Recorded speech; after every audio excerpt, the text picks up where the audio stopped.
ناظرین، حضرت علی علیہ السلام کا سورج لوٹانے کا واقعہ۔ حضرت علی علیہ السلام نے عصر کی نماز ادا کرنی تھی تو سورج غروب ہو گیا، تو آپ نے سورج کو حکم دیا تو سورج واپس آ گیا۔ یہ کس وقت کا واقعہ ہے؟ حضرت علی علیہ السلام ایک جنگ نیروان کی جنگ سے واپس آ رہے تھے کہ اس وقت بغداد کے شہر کی بنیاد ابھی نہیں پڑی تھی۔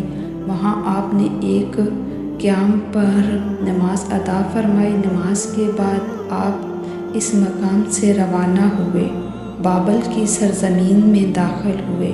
اس وقت نماز عصر کا وقت ہو چکا تھا۔ لشکر کے بعض افراد نے کہا، نماز کا وقت ہو چکا ہے، یہاں ہم نماز ادا کر لیتے ہیں، جس کے جواب میں مولا علی علیہ السلام نے فرمایا کہ یہ زمین 3 مرتبہ تباہ ہو چکی ہے، میں نہیں چاہتا کہ چوتھی مرتبہ بھی تباہ ہو، میرے لیے یہاں جائز نہیں ہے، میں نماز نہیں پڑھوں گا یہاں۔ آپ میں سے اگر کسی نے نماز ادا کرنی ہے تو وہ کر لے۔ منافقین میں سے یہ کہنا شروع کر دیا لوگوں نے کہ حضرت علی علیہ السلام خود تو نماز پڑھتے نہیں ہیں۔ آپ خاموش رہے اور سنتے رہے۔ جوہری بن ابی کا بیان ہے کہ میں حضرت علی علیہ السلام کے ساتھ رہا اور میں نے قسم اٹھا رکھی تھی کہ جب تک حضرت امیر المومنین علیہ السلام نماز نہیں پڑھیں گے، اس وقت تک میں بھی نماز نہیں پڑھوں گا۔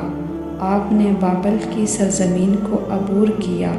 اس وقت سورج غروب ہو چکا تھا، افق پر سرخی ظاہر ہو چکی تھی۔ اس وقت حضرت علی علیہ السلام نے مجھ سے فرمایا، اے جوہری، پانی لاؤ۔ میں نے ایک برتن میں پانی آپ کو دیا، آپ کی خدمت میں پیش کیا تو آپ وضو کر کے فرمانے لگے کہ جوہری اذان کہو۔ میں نے عرض کی، یا امیر المومنین، اب تو عشاء کی نماز کا وقت ہو چکا ہے۔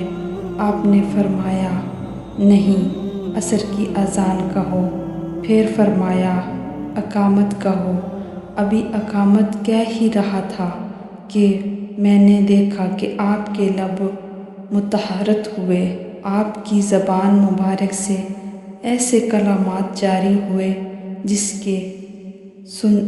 کی طرف میں نے دیکھا تو اسی اثناء میں سورج پورے کا پورا دوبارہ لوٹ آیا۔ سبحان اللہ، سبحان اللہ، اور عصر کا وقت ہو گیا۔ حضرت نے نماز کے لیے کھڑے ہوئے اور نماز کے لیے تکبیر کہی اور نماز ادا کی۔ دوسرے ہی ساتھیوں بھی حضرت علی علیہ السلام کے ساتھ نماز ادا کی۔ نماز سے فارغ ہوئے تو سورج غروب ہو گیا، رات کے سما چھا گیا، تارے جگمگانے لگے۔ اس وقت حضرت علی علیہ السلام نے فرمایا کہ اب عشاء کی اذان کہو۔ سبحان اللہ۔